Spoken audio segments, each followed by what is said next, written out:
कहानी की दुनिया चैनल में आप सभी का स्वागत है दोस्तों। रात के सन्नाटे में जब घर के सभी लोग गहरी नींद में थे, मेरी आंखों से नींद कोसों दूर थी। मैं बिस्तर पर लेटी अपने पति वीरेन की तरफ देख रही थी। वह बड़े सुकून से सो रहे थे, जैसे उनकी जिंदगी में कोई परेशानी ना हो। लेकिन मेरे मन में एक तूफान उठ रहा था। पिछले कुछ दिनों की घटनाओं ने मुझे अंदर से झकझोर कर रख दिया था। ऐसा लग रहा था जैसे मेरी अपनी पहचान ही खत्म हो गई हो।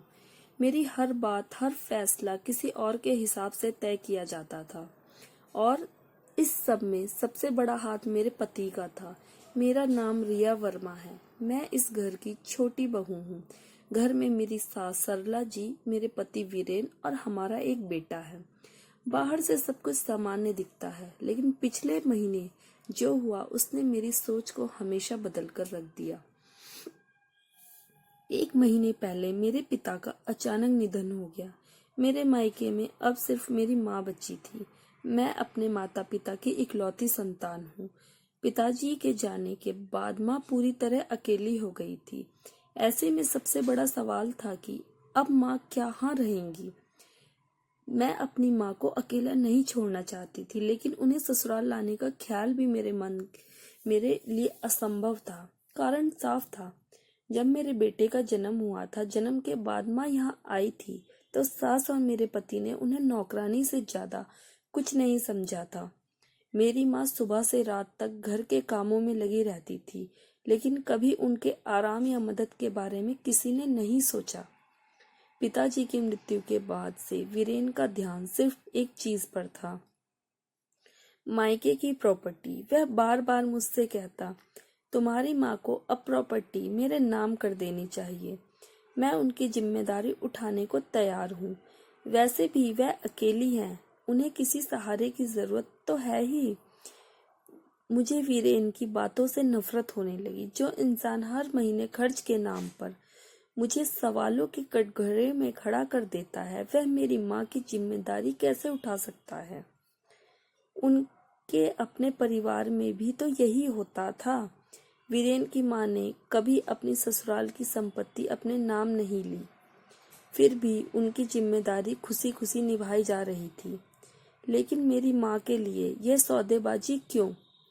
कल रात मैंने सासू माँ से बात की तो उन्होंने मुझे ही डांट दिया। उन्होंने कहा, तुम्हारा पति तुम्हारी माँ की जिम्मेदारी क्यों उठाएगा? वह कोई कोल्हू का बैल नहीं है।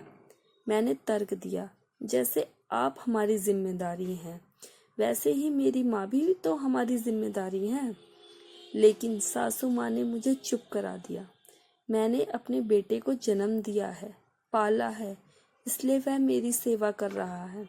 तुम्हारी माँ को अपनी बेटी से सेवा करवानी चाहिए। इतना ही सेवा करवाने का शौक था तो एक बेटा पैदा कर लेती। उनकी बातें सुनकर मेरा दिल टूट गया। उन्होंने मुझे याद दिला दिया कि मैं बेटी हूँ, बेटा नहीं। लेकिन मैंने उसी पल फैसला कर लिया कि अब मैं किसी की दया पर नहीं रहूंगी।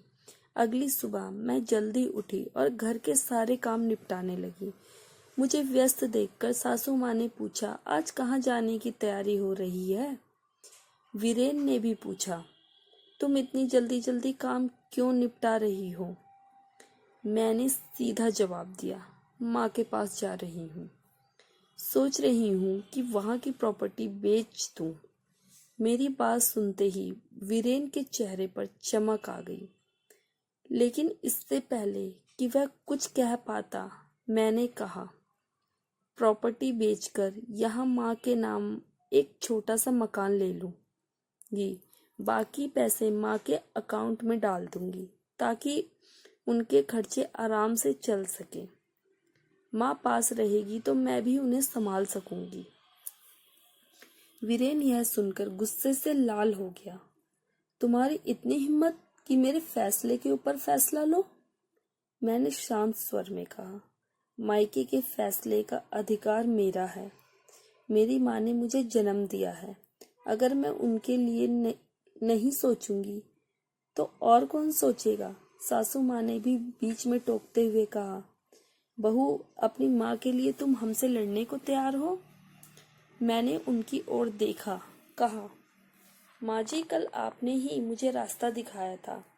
आपने कहा था कि आपका बेटा मेरी माँ की जिम्मेदारी क्यों उठाएगा। तो याद रखिए, मेरी माँ भी मेरी जिम्मेदारी है।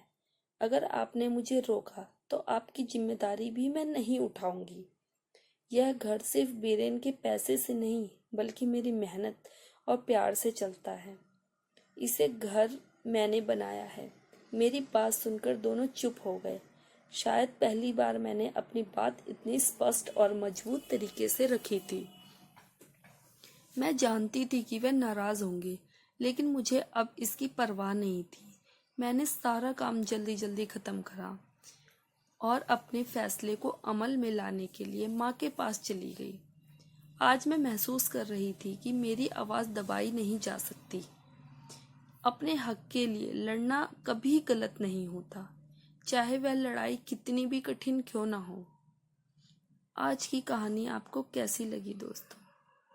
अगर आपको कहानी अच्छी लगी तो आप कमेंट करें, लाइक करें, ज़्यादा से ज़्यादा वीडियो को शेयर करें और सब्सक्राइब करें और अच्छे अच्छे कमेंट करिए फ्रेंड्स, ताकि हमारा हौसला बढ़े और हम आपको और भी अच्छी अच्छी वीडियो ला के दें।